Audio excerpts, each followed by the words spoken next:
ng bayan, maasahan anumang panahon.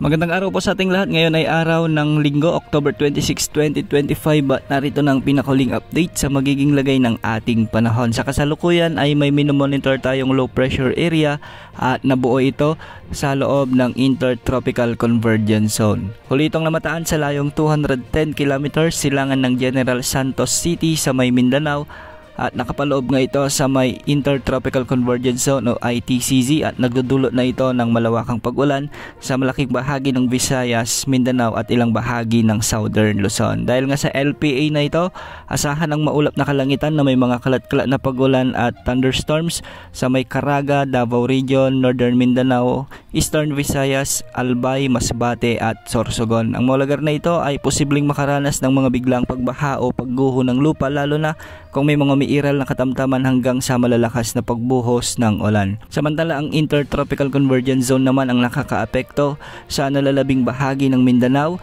nalalabing bahagi ng Visayas at Palawan kaya magiging maulap rin ang mga papawirin na may mga kalat-kalat na pagulan at thunderstorms. Posible ang banta ng mga biglang pagbaha o pagguho ng lupa lalo na kung may mga katamtaman hanggang sa kung minsan ay malalakas na pagbuhos ng ulan. Shareline naman ang weather system na nakakaapekto ngayon sa extreme northern Luzon, particular sa Batanes at Babuyan Islands at magdudulot rin ito ng maulap na kalangitan na may mga kalat-kalat ding pag-ulan at pagkidlat, pagkulog. Posibleng magdulot rin ito ng mga biglang pagbaha o pagguho ng lupa lalo na kung may mga katamtaman hanggang sa kung minsan ay malalakas na pag-ulan. Samantala, ang mainit na easterlies naman ang patuloy na nakakaapekto sa mga lalawigan ng Aurora at Quezon Province at magiging maulap rin ang mga kalangitan dito na may mga scattered rains and thunderstorms.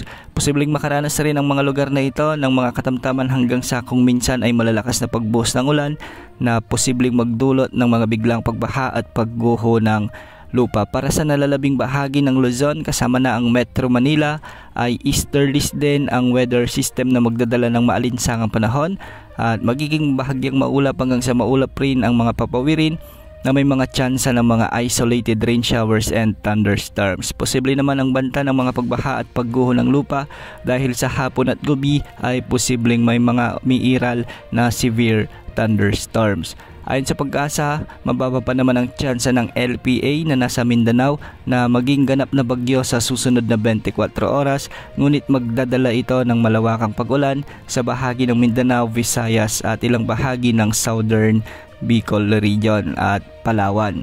Mag-ingat po sa mga kababayan natin na nakakaranas ng mga pag-ulan dulot ng ITCZ at ng LPA sa mga lugar na ito. Base sa mga pagtataya, papatuloy ang pagkilos ng LPA na ito ng Hilagang Kanluran at sa mga susunod na araw ay posibleng lumakas ito bilang bagyo habang ito ay nasa West Philippine Sea. Ngunit hindi na ito masyadong gaanang nakakaapekto sa anumang bahagi ng ating bansa.